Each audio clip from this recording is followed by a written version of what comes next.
executed, and there would be no way of telling. For example, if we run this program, if we click this button, this button, this button, this button, or this button, there's no way of telling what one has actually been clicked, and to do code to execute a separate piece of code for each button.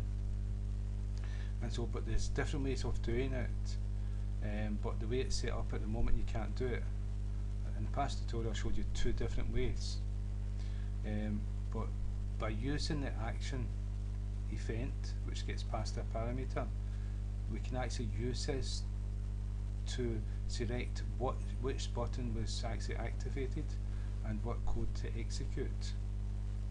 But there's two ways of doing it. The first way, and I've got, let's see,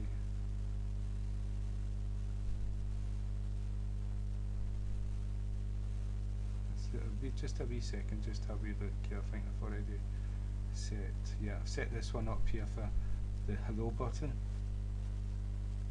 If I click this button, you get the text appearing. I couldn't see it there. Hello. Click it again.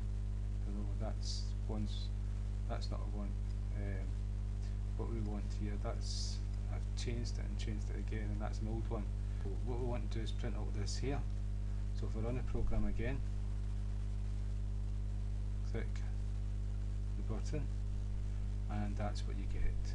The first button has been clicked, and there. And sort of, if we attach these buttons to the action listener, we'll all get the same code.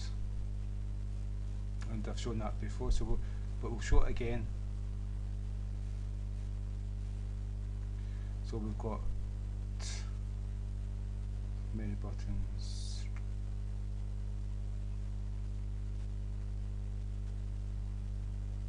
So that's the first button.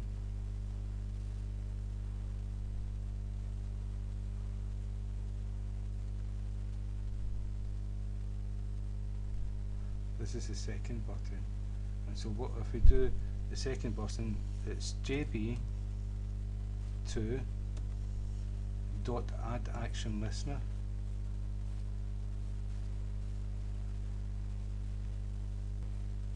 This one here. And what we've got to put in is the class that the action listener is implemented on, and so that's F. And now when we click button 2 is there. So when we click there, we should get the action listening up here, and that's what's happened if we move there. But when we click hello, the same thing happens. It's the same code that's getting executed. And so what I showed you in a past tutorial is what we can do is we can, if I go back to where that was, yeah. So instead of passing the object, we could actually just go new action listener semicolons,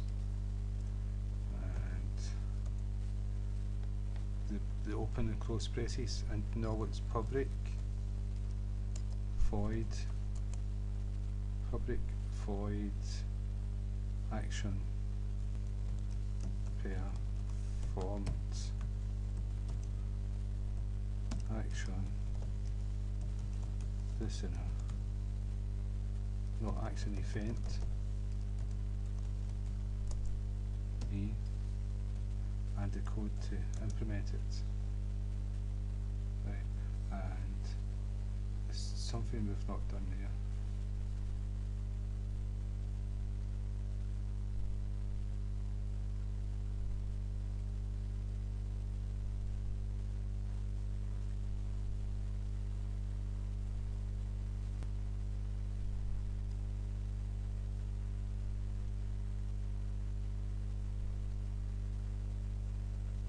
I've not spelled this out. Typos. Action listener, and so what's this going to say?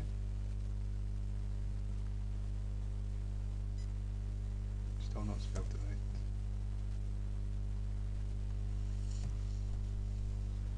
That's it now. So what we've done is we've created a new action list we implemented up here.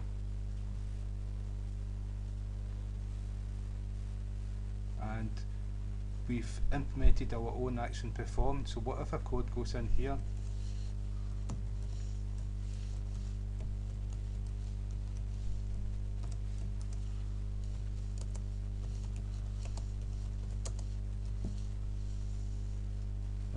Just put anything in here, and so system has got to be spelled right.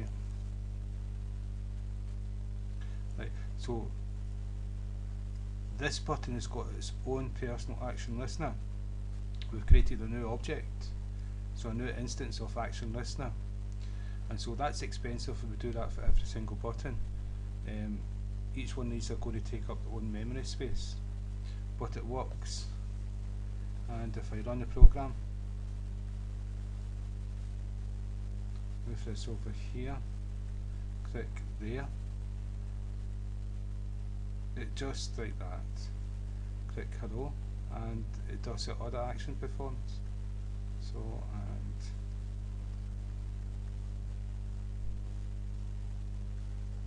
right, so that's expensive. There's another way of doing it, and if I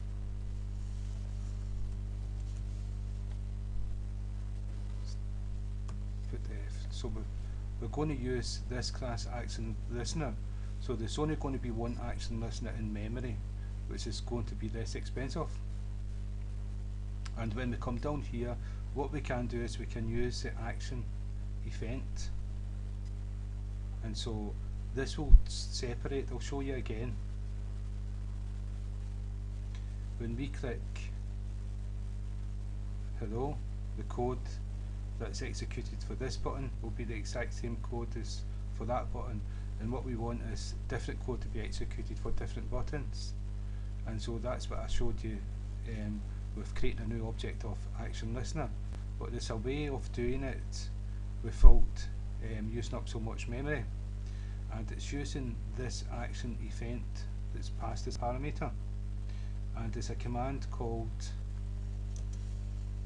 we'll access the commands inside this action event by the E, or whatever we call it. If we called it ET, then we'd be able to access all the methods from it like that. So, but we're just going to call it E. We can call it what we want. So get action command is a method that will allow you to distinguish where this command came from and what code to execute. This will return, I'll show you what it returns.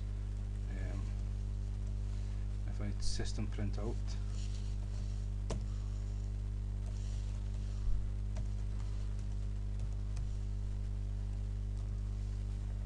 right, so I'm going to print out what this returns, and then after that the first button has been clicked. It's going to be executed.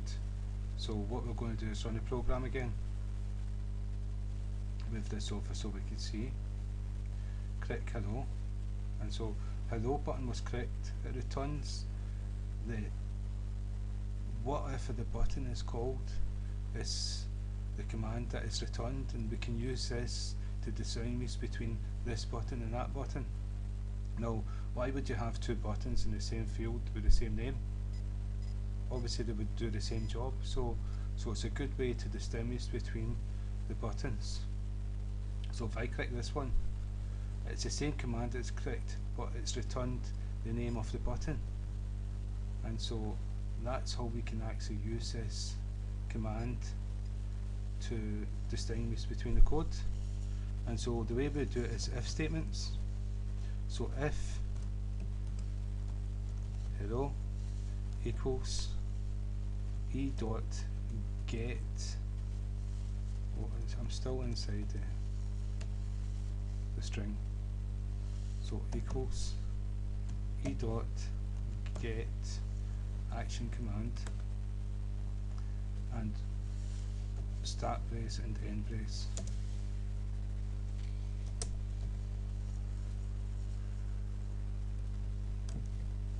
And then I'll just copy and paste this,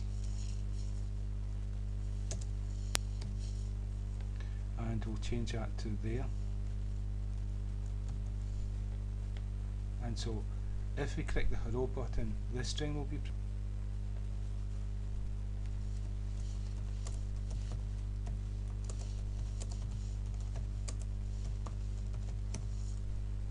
and if we click there button, this string will be printed.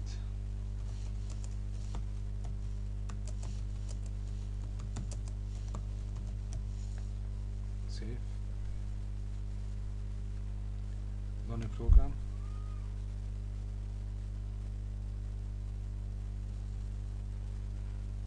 And so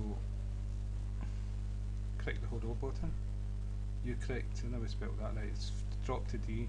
You clicked the hello button, click there button, you clicked there button, and so this way we've just got the one action listener, but it's able to implement different codes. So that's the other way of doing it, and that's what I want to show you. So every single one of these can use the same action listener, and by using the get action command method, we can actually run different code, and that will save us a lot of expense to do with memory. And if you use up too much memory, then your program's going to be slow. Let's see.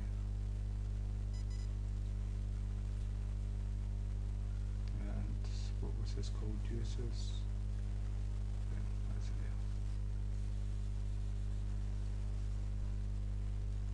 there. Right, so there's 3 different ways of doing an action listener, and so that's what I want to show you. It's probably took a long time showing you this, but that's important to know.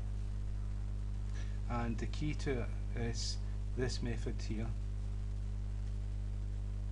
the get action command, which is past the action event. Remember, it's an event that happens, that we perform. An event happens, the listener detects it, and we perform this code. So we pass the event, we're able to tell where that event came from and compare it with the string of that button or that label or whatever, and if it's equal to that, we can do the code. This code can do anything we want it to do instead of just printing out a simple string. And so in the same here, this is testing to see if what button it is. If it's this button, then it's going to print out this string, and again this can be whatever code you want it to be. So that's just one action listener for many different components. You may want to do it at the expense